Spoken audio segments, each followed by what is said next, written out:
You're fine. Good afternoon, Gossip Talk Shows family. It's Namsa here at Gossip Talk Shows. Find your own voice, lead from within. With me today, I've got Angie Simmons and Kamal Aima. How are you guys? Fabulous, thank you, my darling. Wonderful, wonderful, Namsa. So our topic today is how to improve your mentally and emotionally health and simple habits. Angie, you chose this topic. Would you like to explain to our audience why you chose the topic and how are they going to benefit from it?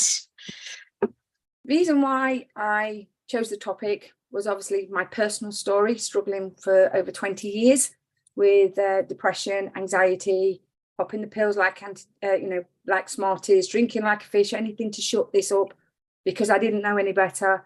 And I started implementing positive habits into my life, which has enabled me to get rid of the tablets. I hardly drink anymore. And now I've got the tools and techniques to help me. Yes, I have those days. We all have them.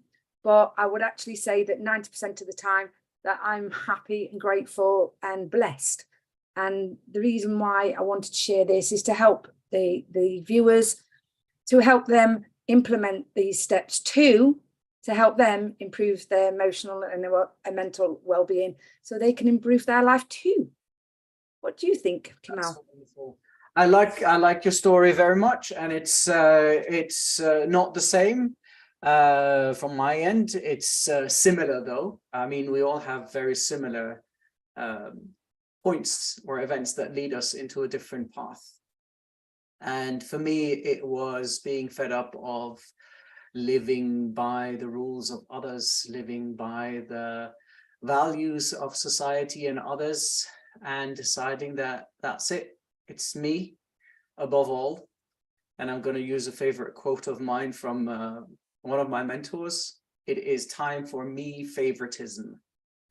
And so I join you on this path. I quit drinking 2 years ago, just because it serves no purpose anymore. And well, here, any pills or anything extra in Norway is illegal, so can't do that. I lose my kids. Yeah. But some habits have been implemented, some routines, some changes in the way we speak to ourselves. So communication is very important for me when it comes to that subject. Yeah, that's about it for a starter. Namsa. Yeah, I love that, Angie, how your life story and Kamal's life story as well. And what Kamal, she's actually saying that we are all different. We all have our unique destinies, and we all have our unique personalities, and whatever you call it. We all have had different problems. For me, it was the same thing. I've never drank in my life, Angie. I don't even know how alcohol tastes. But when we put all our problems, we have similarities as well. I was a follower as well. I would just follow whatever everybody does, whatever people say, or I'll try to behave how my friends behave so that I can try to fit in as well. And those were bad habits for me that I had to get rid of. And like Kamal is saying, he is saying about the society, how we behave, the way the society is telling us to, because we don't want to be judged and we just want to fit in. But at the same time, we are all unique. We don't have to have all these similarities where we do the same thing. And so I love that, because that can create mentally health problems. It can create anger within a person. If you are not happy within, that destroys your inner world. It destroys your outer world. But if you are happy on the inside, your outer world will show up how you're showing up inside yourself, because what's on the inside of you is greater than what's on the outside. So we have to know that we are unique. No matter what we do, even Jesus himself, he says, come as you are. Like when Angie says, I'm a drinker, Gary says, come as you are as a drinker, and you're my child. But then in this society, we'll be like, Angie, why are you drinking? Instead of leaving Angie, supporting Angie to actually get out of it. Because when you support somebody, it makes them feel guilty and then wanting to make some changes. So I'm glad that, Angie, you managed to change your life and to get rid of the grief of your brother. I know that was the cause of you starting to drink, because I listened to your story, and no one asked you for their loved ones to die, but you couldn't cope with it. So alcohol was the way of you to get comfort, but you managed to say, you know what, I don't need alcohol to cope with my life. I don't need anything. All I need is me and coping and living the life that I want. And you're living it right now at Ngozi Talk Shows. Over to you, Angie. Absolutely, yes, it was alcohol. Stuff happens to all of us. Yeah. But we're not given the tools and the techniques to help us get through when life, I call it life, when life pulls the rug from underneath your feet. You know, that happened to me in 2007. Life did pull the rug quite hard. And it was when I smashed the self-destruct button. Rightly so, as you said, Nomsa, the alcohol was something to help me get through it, because I was dealing with a hell of a lot, not just the death of my brother, but stigma and comments from other people. So it was just a way to drown it out. And I didn't realize what I was doing at the time. I just know it felt better at the time because I was numbing the feelings. It's not easy to deal with your feelings when you're dealing with grief or depression or anxiety or anger from other people. One of the things I've learned over the years is we can't control what other people say and do. We can only control how we respond. And that was a huge lesson for me. So one of the first things was for me to start loving myself again. I didn't love myself anymore. I blamed myself for my brother's death. Other people decided to do the same thing, which made things get even worse for me. Then rejection and things like that happening. It was just like that snowball effect. And it wasn't until I decided enough's enough. Enough's enough. I need to start loving me. I need to take back control of my life. I don't want to be a follower. And I want to do what makes my soul sing, not what somebody else's soul sings.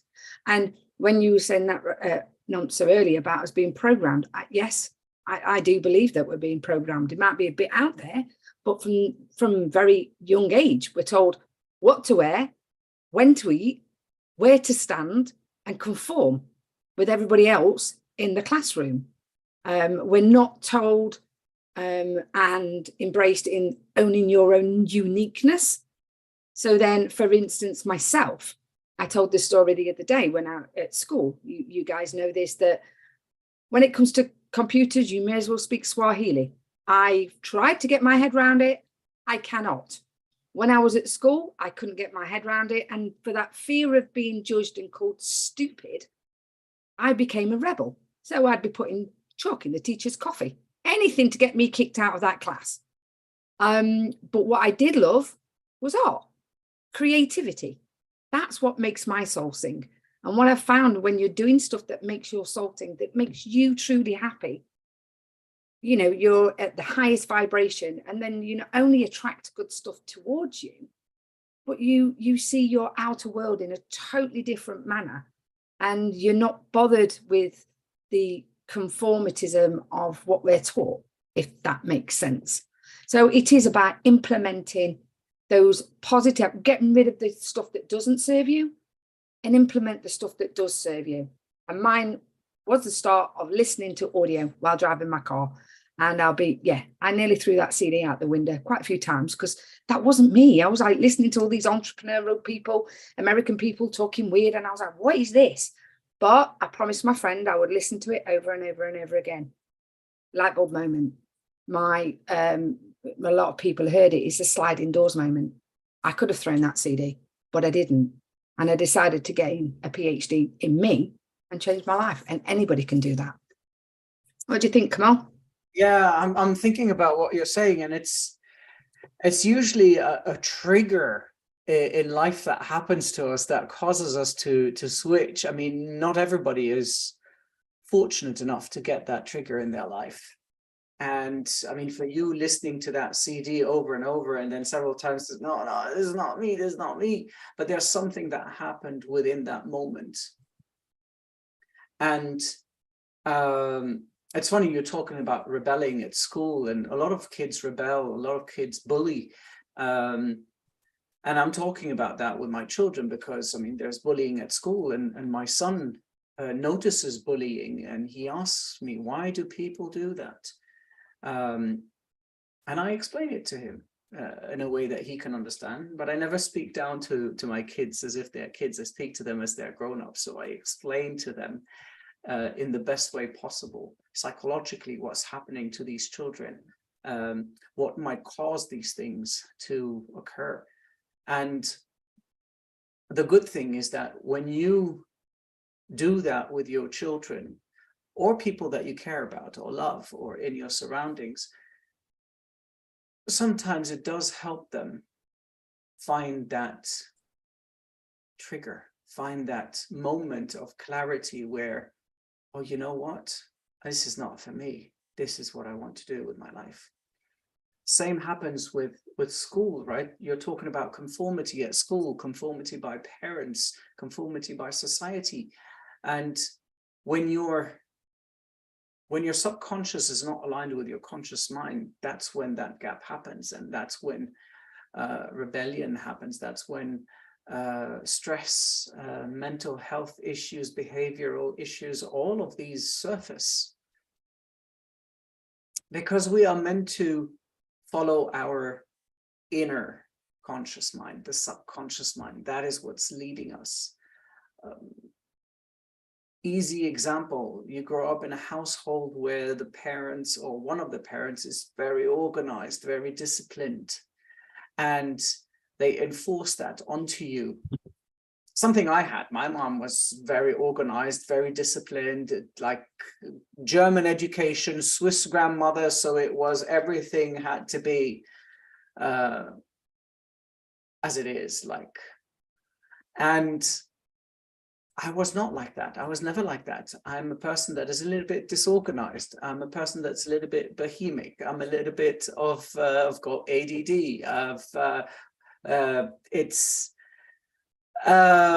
It doesn't fit with me. So growing up until very late, until even the end of my 30s, mid 30s, I've always had that imagination and that dream that, no, I want to be like that. This is something that is important, until the moment of clarity, until the eureka moment of, no, it's not, I'm not doing it for me. I'm doing it for my mum because she taught me that and she wants me to be that way. What do I want at this stage? And what I want to have a messy desk. I want to be able to have a little bit of disorganization, but certain things I have extremely organized, like my cupboard and my clothes.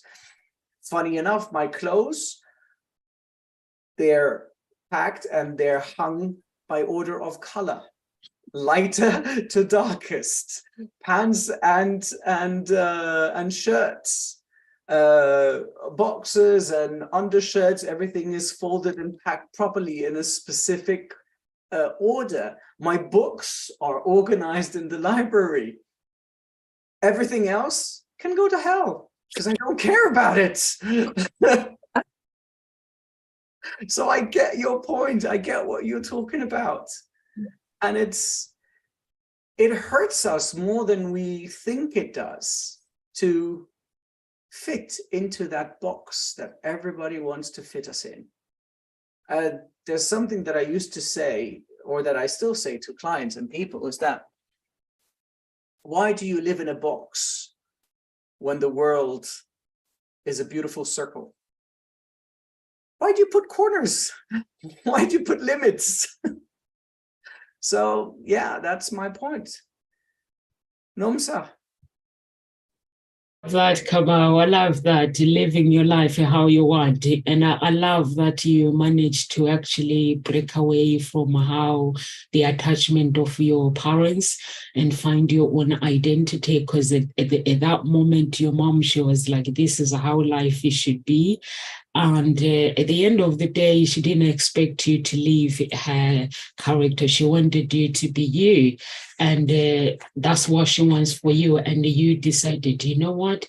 I'm not going to do how my parents raised me. I'm going to live by the values they raised me and the beliefs, but I'm going to also create my own beliefs that makes me who I am today, like who you are today, and which is fine. And I like Angie's, like start living myself and forget about rejection and take the control of your life, Angie, and actually having your own PhD. I love that. That is a big statement. For me, my parents are different. My mom and my dad, they've raised me different. My aunties and uncles used to complain that why my mom just let us do things. We should have, like, they should tell us what to do. And my mom was like, the only thing I can do for my children is to guide them through. Anything else, they need to guide them through what life is, and this is the life, and then they get to choose. Because at the end of the day, when somebody chooses life for you, it's not for you. It's like with my children, I guide them through. I don't choose that you need to study this, you need to study this. We have rules that principles that if they choose to take activities, after 2 years, it means you can't get out of it. So I give them 2 years. You want to dance, you want to play a piano, 2 years. In that 2 years, that means you are in or you are out. So if they are still in, that means there's no way out after. You continue playing, because you need to have some direction, some activity where you can fall back when you're older. So now my daughter, she's thanking me for it. That, mommy, I thank you, because she's somebody that likes to get out of things very easy. So I'm like, can't do that. The reason why you can't do that is when you're older, you're going to blame me. So I'm just guiding you through it.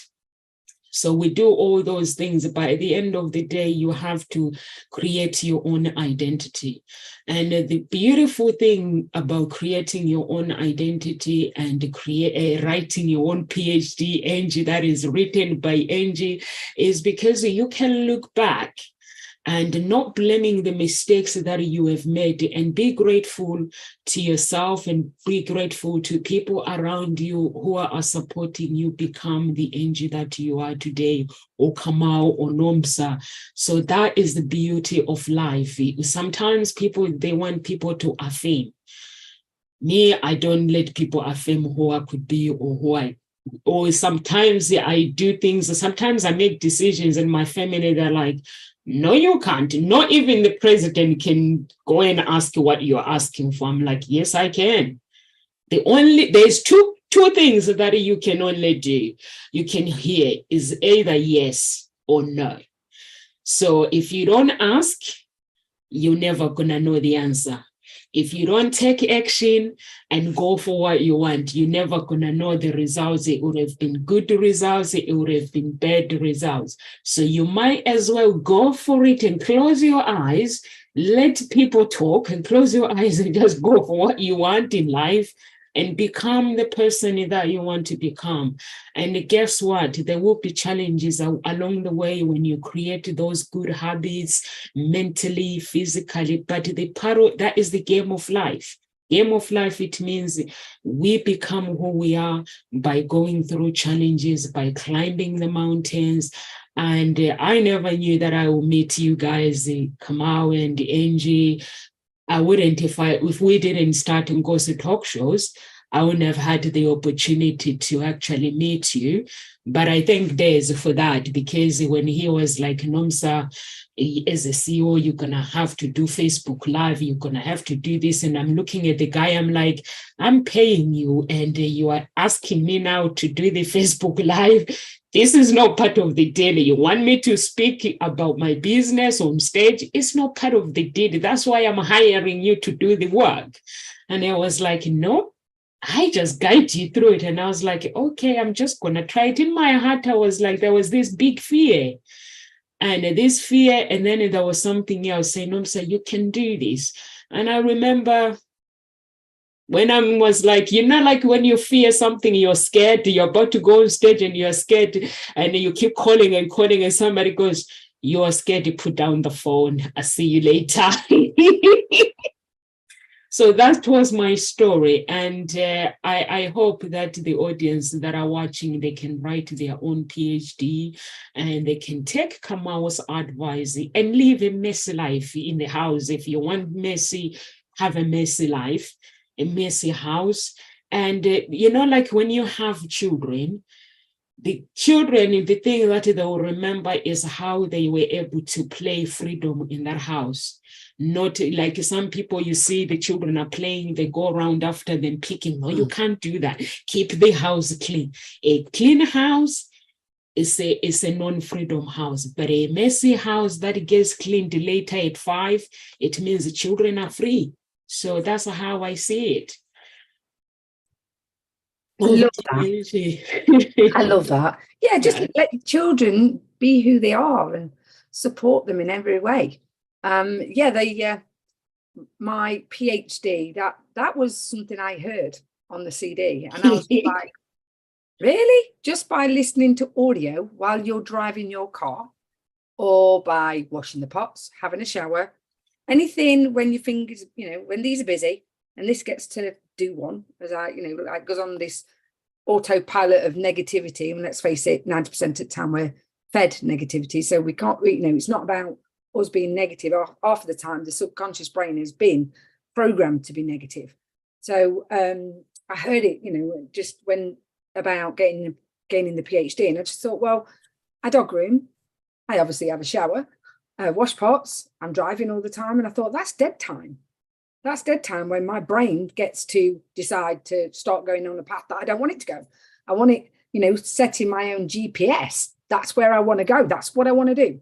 That's what I'm going to focus on. And all that negative stuff can just get over there. So, and there's something else I heard recently, and I really loved it. Because most of us, when you was talking about that nonsense about trying, and, we're not going to get it right all the time.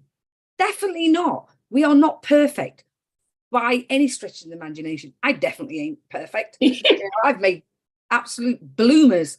But somebody said to me, I heard somebody say it the other day, that's your success tax.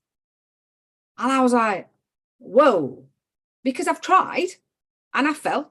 I've tried and I fell. Like kids, they get on a push bike and I just get on the push bike and off they go. Woohoo! Wish it was. No, they fall off several times. But then by keep trying, they'll learn to be upright and pedal. And they'll learn how to ride a bike. But as adults, all of a sudden, oh, no, that don't work. And we quit too easily.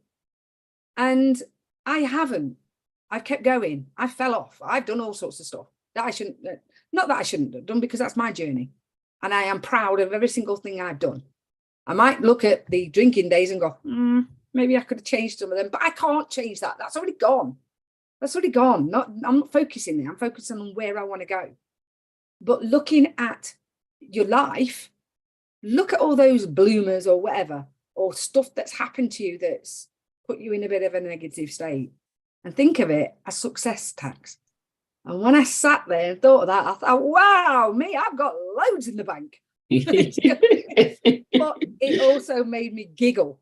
And I just thought, yeah, I've tried. I've kept trying. I fell off, but I've got back on that bike and I'll keep going. So one of the things is looking at, like say, those things that you've gone through that might have not gone right. Just look at them as success tax and look how much you've got in the bank.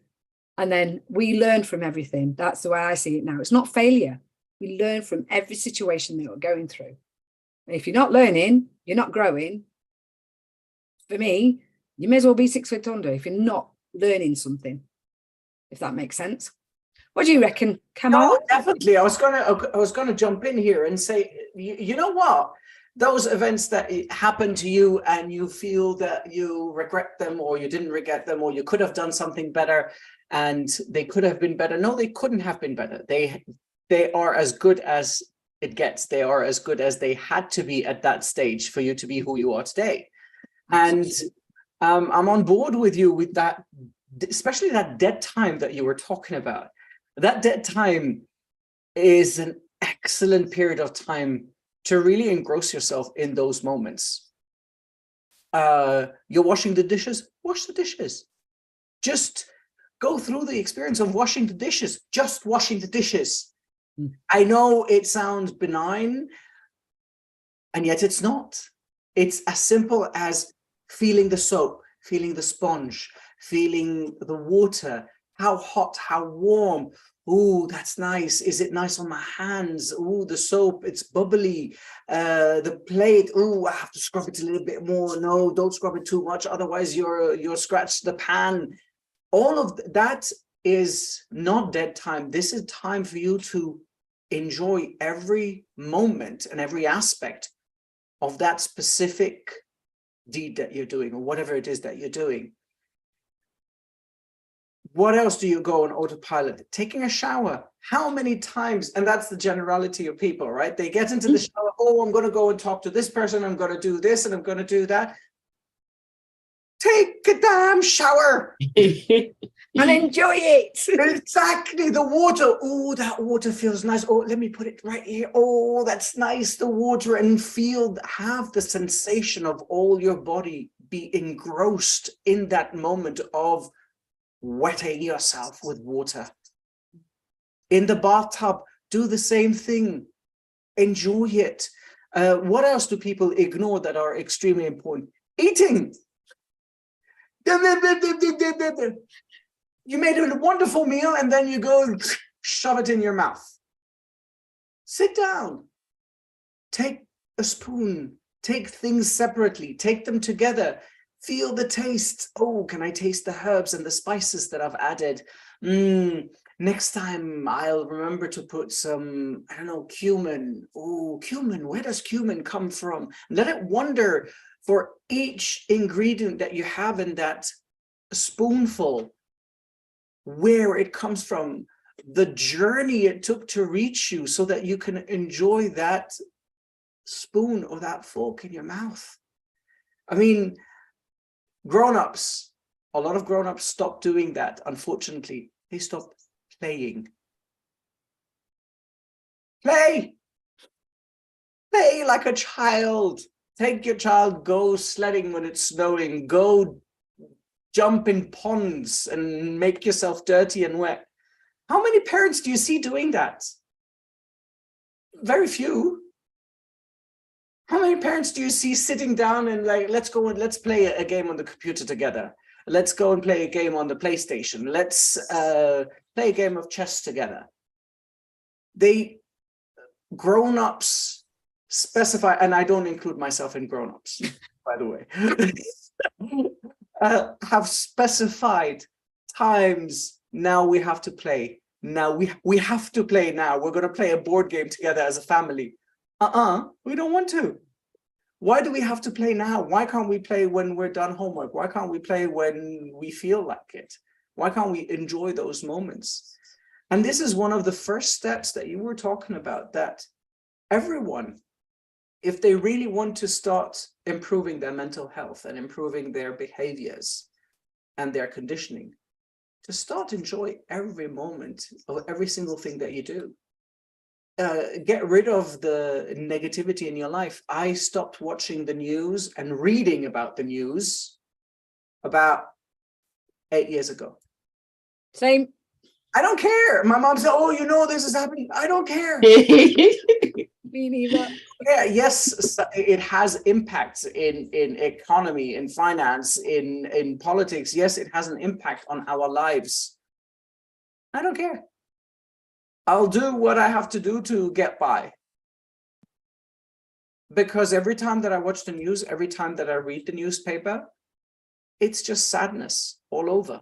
Why should I include myself in these matters that I have no control over? And especially me, because now when even if I watch a series of people in prison, the first thing that comes to my mind is like, how can I help these people? It's not my job. It's a damn movie. Why would I let myself be dragged into these situations of negativity? So I refuse. I accept to be in a state of mind that makes me jolly. I watch a movie, I live inside the movie. Series, the same thing. Because that's what I enjoy doing. And yeah, so that's, in my opinion, these are the first steps that everyone that wants to improve their life should start taking, and should, obviously, if they want to. I love how you mentioned that, Kamal, about being a child. Be a child. I love it. I remember when it was just after the first lockdown, and we've got an area up here which has got a bit of grass where loads of people take the dogs. And then they've got quite a few trees. And I built a den. And the amount of adults that was going past me with the dogs looking at me going, I was like, what's up with you? This is what I used to do when I was a kid. I'd gone back to when I was 14, 15. Well, not maybe 15 because I was a young girl then. But, up to the age of like 13, 14. I loved being in the woods making dens.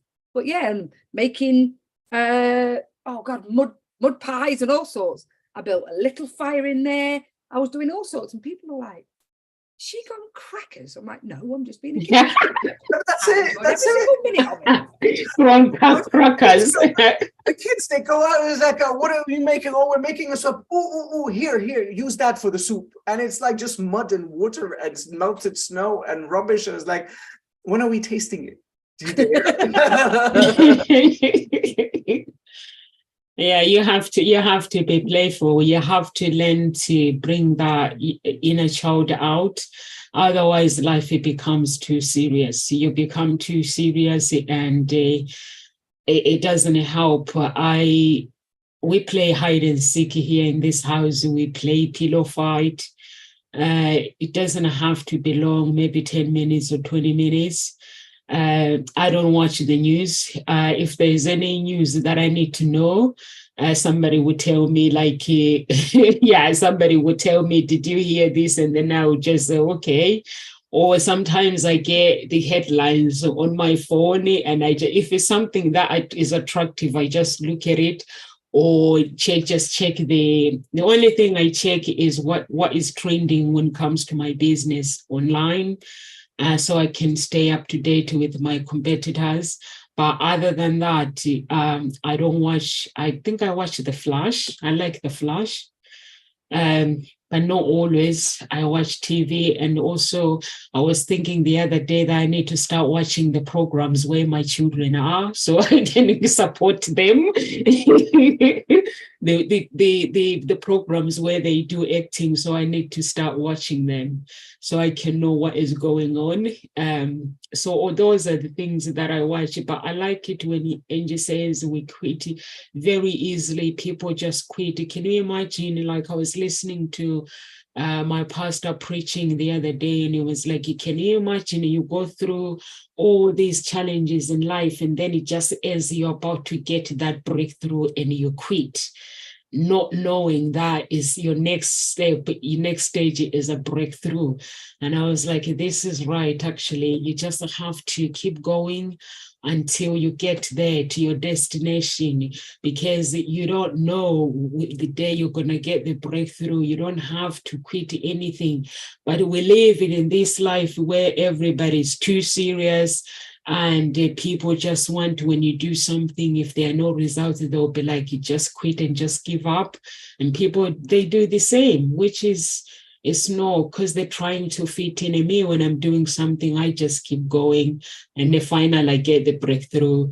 that unexpected happened when I keep going, because you get rewarded, that's why I say everything has a voice. When you struggle and you say good things about, like, keep prophesizing good life happens. You get the results. And I think that's what needs to happen in life. When we create the habits, in order for those habits to come to pass, there are going to be challenges, like Kamal was saying, that the events that happens to us, they teach us something. Like your events, you look at you now, you go to these your daughter, she's doing the auditions. One day we might be watching on TV, and if you didn't say, okay, Angie, that is enough, make some changes, you wouldn't be where you are today. But you did. Did make some changes, whether people likes it or not. You've made it, and you are a coach. And your daughter watches you. Sometimes, the children, they criticize us for what you are. They're like, don't play psychology on me. When you talk to them, they're like, I know what you're doing now. My children, they say that, I know what you're doing, mommy. You're playing psychology on me. Or you see your language, how you speak, and they're speaking it. So my daughter, she's 8. She was telling me this morning that she had to wipe one of the children's tears at school because they were very upset. And she was like, I have to wipe their tears away, mommy. I had to be there for them. And I was like, that is so beautiful. And she was like, and then the other kids came in and stepped in and helped as well. So they were like, I was like listening to the story. I was like, this is amazing that the children are there for each other. And also at the beginning, Kamal, you mentioned about the bullying. Even me, my daughter does ask, she's like, mommy, why do other children bully other children? And I'm like, sometimes they are crying. Sometimes when somebody is bullying somebody, it means they are crying. There's something that they are going through. So I always tell her that it doesn't mean they are okay. Sometimes they might be crying for help. And that is true sometimes. And also with the children, you have to speak to them. Like I used to see my dad. Now I'm older. I look back, I'm like, what was this man thinking, treating me like an adult? Like when he speaks to me, we explain things like an adult. And I'm like 7 years old or 8 years old. Like, what you doing? Come on with the kids. And it is amazing how, and also you have to look after your health. In order for you to be in a good mental state, you have to look after your health physically, mentally, emotionally, and you have to manage your sleep as well. It's very, very, very important to manage your sleep, because if you don't, I sleep 4 hours or 5 hours. Not sure that if that is healthy, but when I feel tired, Angie, I don't do the work. If I can sleep for 2 weeks, 4 hours every day, but then the day when my body tells me that, I'm tired, I just sit on the sofa there. I won't move and I won't feel guilty. I just sit there and relax. If I want to play or if I just want to listen to the music, I don't feel guilty that as a business person, you have to do this, you have to do this. I don't feel guilty. And at the end of the day, we create the life that we create is ours, and we have to celebrate it as well. And also we have to relax and play. Like Kamal was saying, playful is needed for adult, because that's why it's fine. Businesses, sometimes they work, people get excited, but when that takes over and you're serious about life and there's no playfulness anymore, it's not fun. You need to bring some fun into life. Absolutely. Go and feel the den. Yeah. I love what you said, Kamal, when you was talking about the news. Obviously, a little story about this. My mum my mum could have been like a counsellor and is in government type things. She was in everybody's business. Sorry, Mum. Everybody's business. She needed to know what everybody was doing. She would argue black and blue to the fact that she's actually agreeing with you. But she used to watch the news all the time. And bless her, she was quite negative at one point. And she used to nag at me. You need to be knowing what's going on, blah, blah, blah, blah, blah. And I was like, why do I need to watch the news? If I need to know something, you'll bloody tell me because you know everything. You know, and that was my, I was like, no, I don't need to watch that. And then it sort of stung me a little bit. In 2020 now, my mum passed away in 2018. So I had a bit of a chat with her. I do watch telly, but I watch the stuff that I want to watch, like films or a series that I can watch. So there's no adverts, because yet again, they are programming and there's lots of negativity in the adverts. And I talk about what makes your soul sing. And if something makes me feel a bit dicky, I get out. I want things that make me feel happy. And I was watching a series, and it's not something that I would normally watch, but for some reason I got into Walking Dead. I think it's because I found one of the series is one of the episodes funny, and then I got into the story and I wanted to watch it, and I was watching it, binge watching as you do, and I had to go to the shop, and I went to the shop, and half of the shelves were empty, and I was like, I turned around to the guy and I was like, are you selling up? And he went, no. I was like, well, why is half your shelves empty? Because everybody's bulk buying and panic buying. I was like, why? Are the zombies turning up? Obviously, because that's what I'd been watching. And he went, have you been living under a rock? And I was like, no, why? He says, what you come for? Guess what I went for? Toilet roll, of all things. And it did make me laugh, because he said, oh, I've actually put some in the back, and I'm allowing people to have one, one packet per person. And I went, why does it? And he went, no. I went, so why is he doing it then? He went, don't know. But obviously when I got in the car, I was just laughing. I was like, well, you're not here to tell me that was going off. But I came home and I put the news on to find out what was going off. And within, I would say, at least an hour, I was like, oh my God. And I went into panic mode. And I was like, switch that off. You can't control it. Right. Matching up the hatches. And thankfully, one of my mum things used to do was, she used to have loads of cans of food.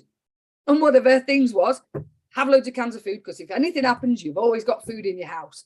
And I was like, cheers, mum, because I've got loads of food.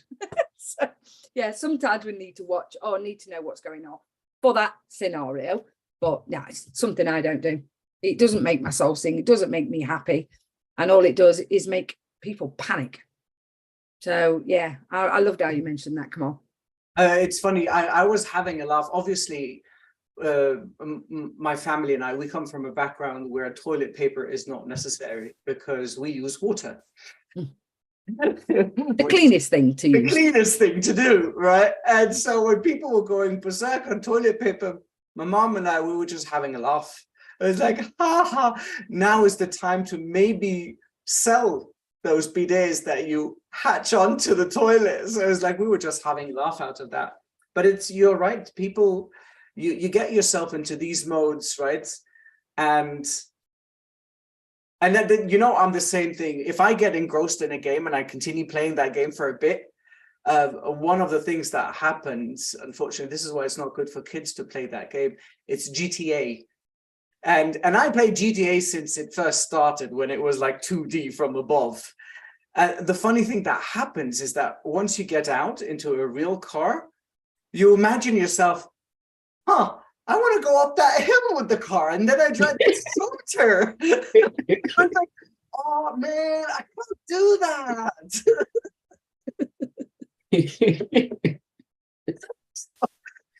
But yeah, and it's good to be in these stages where you can seclude yourself from the world so that you find your best way of living.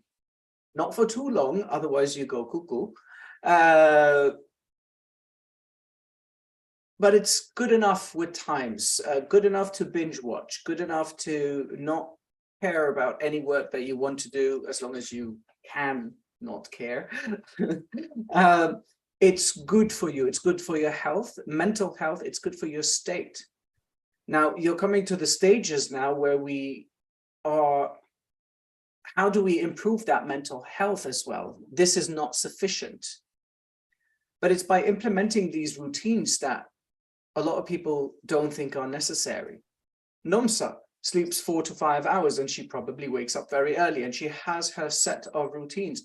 I wake up at 6 o'clock in the morning every day, no matter what, even though I start work at 8:30.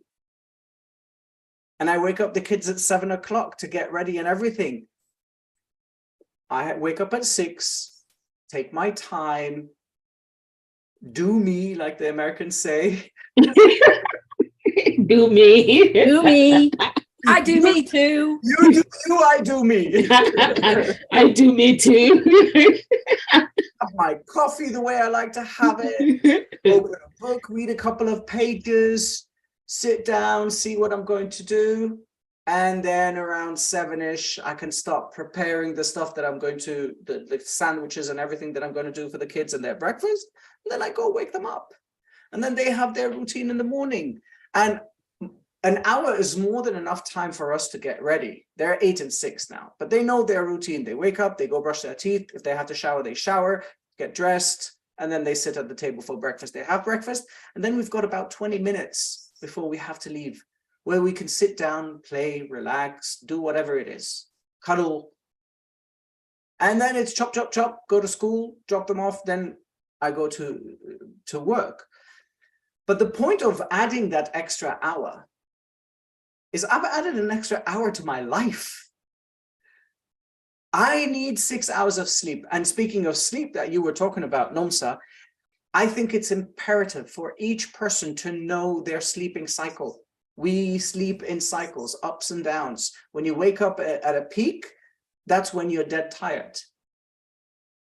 So learn about your sleep cycle so that you can adjust your wake up time, so that you adjust your sleeping time. When is the maximum? When do you have to go to bed? Because if you sleep 4 hours, 5 hours, 6 hours, you'll wake up jolly and happy and satisfied with your day. So sleep cycle, add an extra hour to your day, 5 o'clock, 6 o'clock, whatever it is that serves you. Do the things that you usually don't do when you're in a rush. Stop snoozing that down, snooze, snooze, snooze. Stop that. It's pointless. It's a waste of energy. It's a waste of time. But add that hour to your life. See what you want to do in that hour. What do you want to add onto your life in that hour? What do you want to work on yourself in that hour? Do you want to work on your behavior? What behavior do you want to change? Do you get angry at a certain person every day? Do you want to change the way you feel about somebody? Do you want to change the way you feel about a certain food, a certain situation? Work on that during that hour. Grab a book. If you're not a reader, grab a book. 1 page. Doesn't take 5 minutes. If it takes you 5-10 minutes, fine. Take that time. Your coffee, your tea, whatever it is you drink in the morning, enjoy it. Don't drink it on the rush like, no, I have to drink it in the car because I'm in a rush, I'm going to be late. Why? Take that extra time. Enjoy a nice coffee. I'm going to share my coffee with you because it's very special and it's the only coffee that I have per day. I have the old mocha machine, the one where you put the water at the bottom and you fill it up with espresso, you know, the old espresso machine. I do that. And in the top, I break some dark chocolate over 70% inside so that when the coffee pours, it melts the chocolate. And in my mug, I whip cream. I get fresh cream and I whip it until it becomes whipped cream. Me one. That sounds yummy. That's my morning coffee. And then I pour it nicely and I'm happy and I enjoy it. And that's the only thing. I sit down and I enjoy that coffee. Nothing else. I don't read. I don't check my emails. I don't play on my phone. I just have that coffee. That's it. That's the most important thing at that specific time. So that's a whole hour, right? Angie, what do you think? I love that. Love it. And the reason why, when I first started my journey, I heard how you start your day will dictate how your day goes. Yeah. And I didn't get my head. I was like, what? What does that mean? Ha! I was that person that you was talking about, Kamal. Snooze, snooze, snooze, snooze, snooze, then run around like an headless chicken. Shout at Joe Bloggs because she's in my way in her car. Hold on, she's trying to get to where she needs, but she's in my way. And then I'd been racing around like an headless chicken all day. And it was, when I thought about that, and then I did obviously had a look at how the snooze button affects us mentally. And, with the sleep inertia, because I was groggy all time and didn't know what it was. And I was like, oh, get up. When you wake up, get up, get out of bed. Stop pressing that button. In fact, I actually started putting my alarm clock downstairs. So I'd have to get out of bed and run downstairs, because if it woke up the dragon upstairs, my daughter, bless her, love her, wake her up. So it was a case of I had to jump out of bed and leg it downstairs. By the time I'd run downstairs, I'd done my morning exercise. I was out of bed. What's the point about getting back in? So that was one of the small habits that I actually changed in the morning. So I love how you brought that up. And it is, spend that time in the morning. Do you. Don't worry about anybody else. Get off your phone.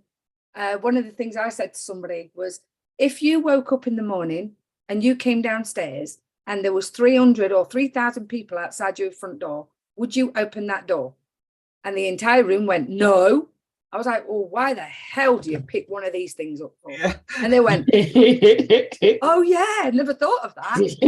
Do you first and leave the outer world alone. They don't care what you're up to, but you need to care what you're doing. So I love that. Come on. Yeah, I love that too. Kamal, me, when I get up in the morning, I just have time with God. I just pray and meditate. I wake up at 6 as well, like Kamal, and by the time I get out of the house at 8:30, taking my daughter to school. By the time I've meditated or I've done so many things, I don't check my phone. I only check my phone, my WhatsApp, to check if my mom, she's okay. If I don't see any messages from my mom, that means that she's fine, and that means everybody else is fine. So I only check because she lives in Africa, just to make sure she's fine. At the moment, she's not well. So that's what I do. But I just spend time doing me. And when I get out of bed, just go have a shower, have breakfast. I don't miss a meal. I have breakfast, I have lunch, and I have dinner. And I just do me. When I don't feel like working, like I only have 5 hours or 6 hours sleep. If I don't feel like working, I just sit there and relax, because I know that those 4 hours that I sleep or 5 hours that I sleep, I do the work more than I should be doing. So I'm not behind. So if I feel like sleeping on weekend, if I want to go to bed early, but the problem is if I sleep 7 hours or 8 hours, it feels like I've been sleeping forever. Sometimes I wake up and be like, am I still sleeping? What is the time? Because I'm not used to sleeping long hours. But it is good, like Kamal was saying, you just check check your routine. You don't do, like I was watching the video, this girl, she's giving advice, like she's like, when you're studying, you don't have to study too much. Like people, they watch these billionaires and say they work 75 hours. And it was like, she was like, if you look at their work, they have lots of people working for them. But when they say they work 70 hours or 100 and something hours per week, their work doesn't require you to focus. And I asked, we intend to copy what they're doing. And she was like, their work requires making phone calls. Anyway, you can make phone calls for 2 hours. Going for business meeting or preparing something or reading email, replying to emails, and everybody else has to do the heavy work. They do the work that requires them to think and create. But then when it comes to, if you are a student and then you're going to be comparing yourself with one of the billionaires, but actually doing an essay or reading, it requires you to focus, it requires you to think, it requires you to plan. And she was like, you don't have to study many hours. And I was like, actually, she's right. In 2020, I actually studied. When I went for my essay, I was fed up when I did my exams. I went there and sat there and I was like, do I actually have to do this? Actually, I couldn't do it. I was so fed up with it because I was studying long hours. I thought I was doing myself good, but I wasn't. So sometimes you have to do what the routine that works for you, create the habits that works, and also gratitude. Gratitude is very, very important. Setting goals as well is very, very important, and practice positive self-talk and stay connected with yourself and with others as well. When you stay connected with those around you and your environment as well, choose your environment. Your environment, it has to have a good foundation. So it's very, very important, because we intend to try to fit in, and trying to fit in with the other people and trying to be liked. We want to be popular. But unfortunately, where there is success, there is no popularity. I don't know if you guys agree with me. For me, that's where I've seen it, that if you want to succeed in life, you're going to have to leave some friends behind. You're going to have to leave some family members behind. You're going to have to leave some strangers behind. And then they follow you when they're like, oh, Kamal, I didn't think Kamal was capable of doing this. Sometimes they are my family, they come, they're like, I believe in you. And I'm like, in my heart, no, you don't. You didn't believe me when I started, so no, you don't. So they're like, I always believe that. But I know my mom, she's my big fan. Everything that I do, she's a big fan. So, and the other people, there's other people that I know they are big fan, and I am big fan of them as well. Like when we come here, there are some coaches that are a big fan. Like when I talk to them, they motivate me. Like Kamal is starting a new project. So to me, okay, Angie, words of encouragement is 2:00. Fabulous, my darling. I was just about to say, no, sir, I've got to go. So I could sit and chat to you guys for hours. I really could. But yes, I've got to go and fetch my daughter from school. So thank you very much for having me on here. Yes, gratitude is huge. My tip to anybody, Kamal said it earlier, is just do you. Leave everybody else alone. Let them live their lives. Focus on what you want to achieve. Focus on what makes your soul sing, and stop worrying about anybody else. So if anybody wants to connect with me, my name is Angie Simmons. It's on the screen. I'm a personal development mental wellness mentor. By turning my mental mess into my message, I help others untangle their internal so they can expand their external world, because it all starts with self. So if you want to find me, I am on LinkedIn, and I'm also on Facebook and Instagram under the Growth Development Foundation. So thank you very much for having me, Nonsa. Thank you very much, Kamal. I love our chats, and it's been a blast. Thank you very much. We love having you, Angie, and you have a great day. Thank you very much. See you soon. See ya. Bye. Bye. Bye. As for me, words of encouragement, I'm going to use the words of the great Dr. Martin Luther King. If you can't fly, run. If you can't run, walk. If you can't walk, crawl. But by all means, keep moving. And with those words, go through your path. You can find me on Instagram, you can find me on Facebook, you can find me on LinkedIn. And what I do is I help people create a foundation to a life of purpose. I'm a life purpose specialist, as you can see on the screen right there. You can find me on my website and read about me there. And I use neurolinguistic programming. I use ancient Egyptian methodology, because they were the kings and queens of purpose in this world. And with that, I wish you all a wonderful day forward. Thank you so much. Thank you so much. I love that, Kamal. For me, my words of encouragement will be what Kamal said before and what Angie said before. Do you. Don't let people affirm your destination. And what else?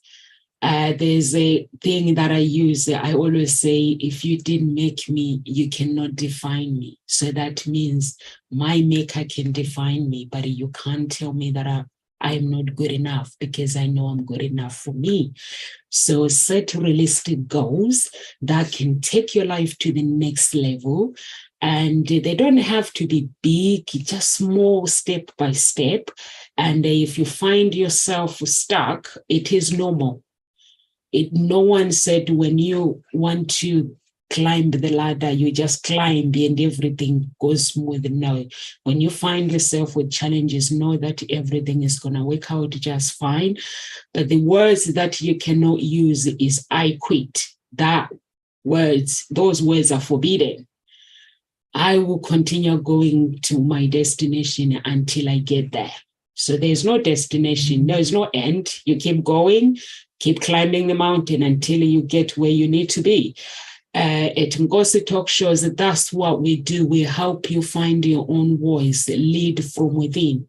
So if you are somebody who is struggling with a relationship, life purpose, or mentally health problems, anything you name it, we have different coaches from all walks of life who will love to help you find your own voice. In relationships, you need to have a voice.